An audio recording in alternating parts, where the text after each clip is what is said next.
BBM education में आप लोग का स्वागत है। क्लास 6 पार्ट 2 इनसे सीखो श्रीधर पाठक जी का आज हम लोग समाधान करेंगे। इस कविता का समाधान करेंगे। देखिए, इससे पहले आप लोग अगर वृंद के दोहे नहीं किए हैं तो मैं डिस्क्रिप्शन बॉक्स में उसका लिंक दे दूंगा, आप लोग कर लीजिएगा। तो इस कविता के प्रश्न उत्तर के तरफ हम लोग बढ़ते हैं। देखिए, जैसे लिखा हुआ वस्तुनिष्ठ प्रश्न, फूलों से हमें क्या सीखना चाहिए?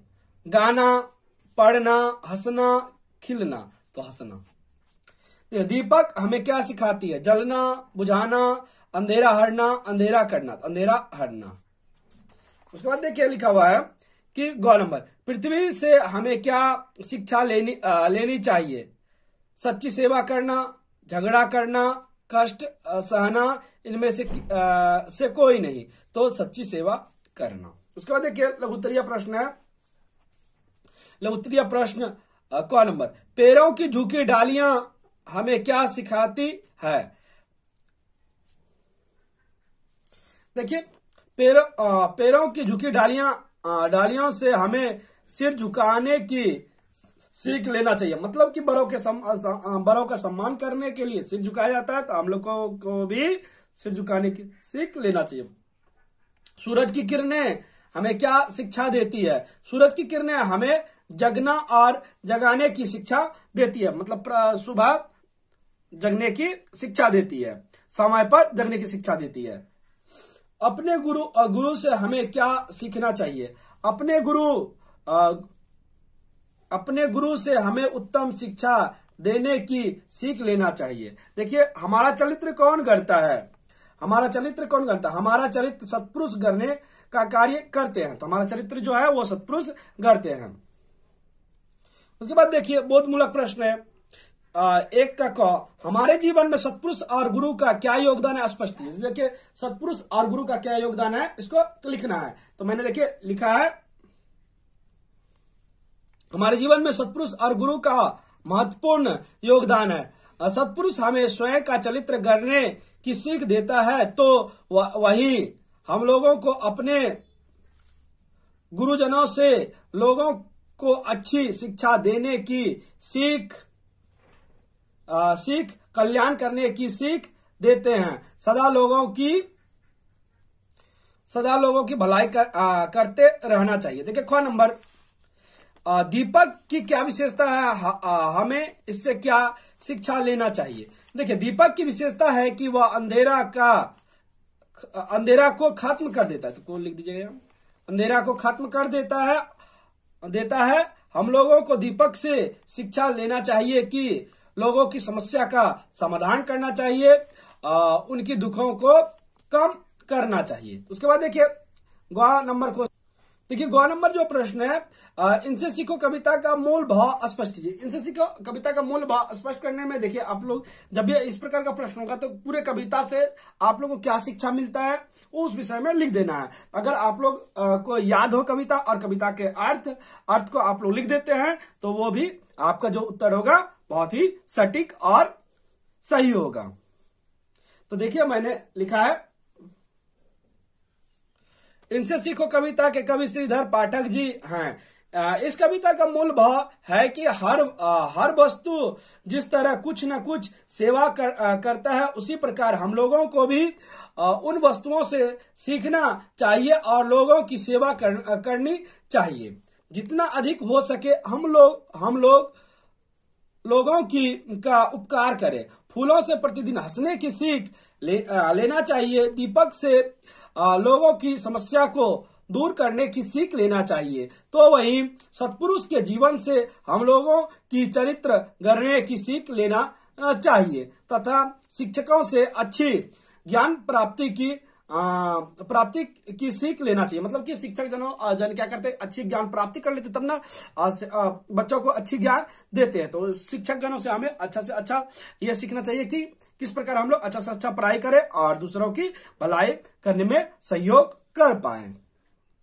देखिए, बोधमूलक का घ नंबर, इनसे सीखो कविता में किस से क्या सीखने की प्रेरणा दी गई है? देखिए, इसका उत्तर करने से पहले मैं बता देता हूं, वृंद के दोहे मैंने वृंद के दोहे के सभी प्रश्नों का समाधान करके अपलोड कर दिया है। अगर आप लोग नहीं किए हैं तो उसे कर लीजिएगा। चलते हैं घ के आंसर की ओर। इनसे सीखो कविता के कवि श्रीधर पाठक जी हैं। फूलों से हमें हंसने की सीख दिया है, भौरों से नित्य गाने की सीख लेनी चाहिए। पेड़ों की झुकी डालियों से बड़ों का सम्मान करने की सीख लेना चाहिए। सूरज की किरणों से जगना और जगाने की सीख लेना चाहिए। लता तथा पेड़ों से सभी लोगों को गले लगाने की सीख लेना चाहिए, मतलब भाईचारे की भावना को जगाना चाहिए। उसके बाद देखिए दीपक से सीखना चाहिए कि भलाई का कार्य करें, अर्थात किसी के जीवन में दुख है तो उसे दूर करने के लिए और दूसरों के दुखों को कम कर सके। पृथ्वी से जीवों की सच्ची सेवा करने की सीख लेना चाहिए। देखिए पृथ्वी पर खेती करते हैं, कुछ भी कीजिए, पृथ्वी कुछ बोलता नहीं है, मतलब इसीलिए भारत में धरा को माता कहा जाता है, भूमि को माता कहा जाता है। जलधारा से जीवन में निरंतर आगे बढ़ने की सीख लेना चाहिए। देखिए जलधारा से क्या होता है कि जलधारा कभी रुकती नहीं है। आप जलधारा को कहीं भी जल को रखिए, वो अपना रास्ता खोजकर आगे बढ़ी जाता है। जैसे नदियां के देखिए, रास्ते में लाख रुकावट आती है लेकिन वो नदियां आगे आखिरकार बढ़ी जाती है। धुएं से सीखना चाहिए, जीवन ऊंचाई पर पहुंचने की सीख लेना चाहिए। सत्पुरुष से चरित्र गढ़ने की सीख लेना चाहिए तथा अपने गुरुजनों से बच्चों को अच्छी ज्ञान देने की सीख लेना चाहिए। तो देखिए इस प्रकार मैंने सभी वस्तु, सभी चीज, सभी जो है कुछ ना कुछ शिक्षा देते हैं, तो उनसे शिक्षा लेने की बात कही गई है। देखिए निर्देशानुसार उत्तर दीजिए। क फूलों से नित्य डैश डैश डैश सीखो, शीश झुकाना। पाठ और कवि का नाम बताइए। तो पाठ और कवि का नाम लिखना है। देखिए पाठ का नाम इनसे सीखो तथा कवि का नाम श्रीधर पाठक है। देखिए लिखा उपयुक्त पंक्ति का अर्थ स्पष्ट कीजिए। उपयुक्त पंक्ति का अर्थ स्पष्ट करना है। प्रस्तुत पंक्ति के माध्यम से कवि कहते हैं कि फूलों से हमें प्रतिदिन हंसने की सीख लेना चाहिए, तो भौरों से प्रतिदिन गाने की सीख लेना चाहिए, एवं पेड़ों की झुकी डालियां हम लोगों को सभी का सम्मान करने की ज्ञान देता है। इतना ही लिखना पर्याप्त है। देखिए उसके बाद हम लोग भाषा बोध की ओर आगे बढ़ेंगे। देखिए और एक ख बच गया है भाषा की ओर, तो इसके बाद बढ़ेंगे हम लोग। जलधारा से सीखो, ऊंचा पर ही चढ़ना। देखिए जीवन पथ से कवि का क्या तात्पर्य है। देखिए होगा कि जीवन पथ से तात्पर्य हम लोगों के जन्म से मृत्यु तक में आने वाली सुख और दुख से है। उसके बाद देखिए क्वेश्चन है उपयुक्त अंश का भाव स्पष्ट है। उपयुक्त जो अंश है, ये अंश है, इसका अर्थ लिख दीजिएगा तो वही हो जाएगा। देखिए जैसे मैंने लिखा है कि उपयुक्त पंक्ति के माध्यम से कवि कहते हैं कि जलधारा से सीख लेना चाहिए कि जीवन में सुख हो या दुख, जीवन में सफल होने के लिए आगे बढ़ने की सीख लेना चाहिए। जैसे कि जलधारा के रास्ते में अनेक बाधाएं आती है, उसका वह सामना करते हुए आगे बढ़ती है, तो वही धुआं हर वक्त ऊपर उठता रहता है और ऊंचाई की प्राप्ति करता है। इन्हीं दोनों की तरह भी हम लोगों को कार्य करना चाहिए। देखिए भाषा बोध, निम्नलिखित शब्दों के पर्यायवाची शब्द लिखिए। निम्नलिखित शब्दों का क्या है, पर्यायवाची शब्द आप लोग को लिखना है। देखिए भौरा फूल, भौरा वृक्ष, गुरु सूरज है, तो इसका हम लोग इस प्रकार करेंगे। देखिए फूल का होता है पुष्प, सुमन, कुसुम। गुरु का शिक्षक, अध्यापक। भौरा का मधुकर, अली। सूरज का सूर्य, दिनकर। पेड़ का वृक्ष, तरु। उसके बाद देखिए निम्नलिखित शब्दों से प्रत्यय अलग करो। देखिए प्रत्यय अलग करने के लिए आप लोग को इस प्रकार करना पड़ेगा। देखिए पहले आप लोग इस प्रकार लिख लीजिएगा। देखिए हंसना, यहां पे ना है तो हर्ष होता है मूल शब्द।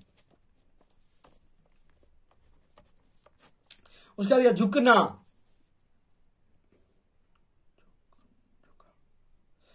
ना हो जाएगा यहां पे झुका।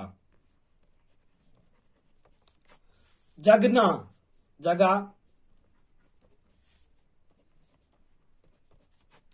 बढ़ना, बढ़ा,